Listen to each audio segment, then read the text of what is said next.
नमस्कार मित्रों, एक और नया टॉपिक आज फिर। जहाँ सत्संग वहाँ स्वार्थ नहीं। भगवान और भगवत्ता का विस्तार ही सत्संग है। सत्संग का अर्थ है सत्य का संग, सत्पुरुष का संग, सत्य वचन का संग, अर्थात सत्य ही सत्य, मिथ्या कुछ भी नहीं। जहाँ सिर्फ सत्य का ही बोलबाला हो वह है सत्संग। तो ऐसे स्थान पर किसी भी प्रकार का मिथ्या भाव चल ही नहीं पाता। इसीलिए सत्संग मिलना सौभाग्य की बात है। अतः सत्संग संपूर्ण शरणागति के साथ करना चाहिए।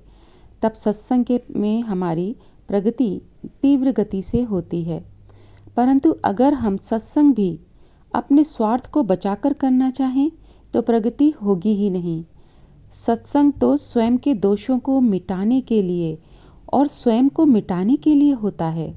यही असली साधना है, स्वयं को मिटा देना, स्वयं को सत्पुरुष को सौंप देना कि अब आप ही मुझे निखारें।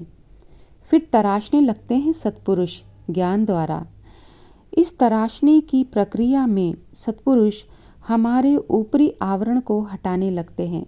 तो यह प्रक्रिया दर्दनाक भी होती है कई बार, क्योंकि बार बार हमारे अहंकार को चोट पहुंचती है और बार बार मन की हार होती है। इसीलिए दुखी भी मन और अहंकार ही होते हैं, हम नहीं। अतः पूर्णतः तैयारी होने पर सत्संग मिलता है। इसीलिए तो कहा जाता है कि भगवत कृपा होने पर ही सत्संग प्राप्त होता है। अतः सत्संग जब इतने पुण्य फल से मिला हो तो वहाँ पर अपना कोई भी स्वार्थ रखना ही नहीं चाहिए। मुक्ति मिले यह भी स्वार्थ नहीं रखना चाहिए और सत्संगियों में भी स्वार्थपूर्ण व्यवहार नहीं करना चाहिए।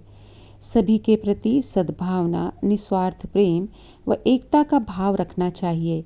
कभी किसी को परखने की भावना भी नहीं रखनी चाहिए और ना ही सत्पुरुष से प्रश्न भी सत्पुरुष को परखने की भावना से करना चाहिए। बस पूर्ण समर्पण युक्त शरणागति भाव से सत्संग में रहना चाहिए। तभी सत्पुरुष हमारे संपूर्ण दृष्टिकोण को बदलते हैं और हमारे सत्य स्वरूप का अनुभव करवाते हैं। अतः सत्संग में कभी भी स्वार्थ के साथ नहीं रहना चाहिए, तभी शीघ्र उन्नति हो पाती है और मैं और मेरापन पूर्णतः मिट जाता है और प्रकट हो जाता है वह परम तत्व। अतः शरणागति के साथ सत्संग करना चाहिए। धन्यवाद आप सभी का। धन्यवाद प्रभु जी, धन्यवाद।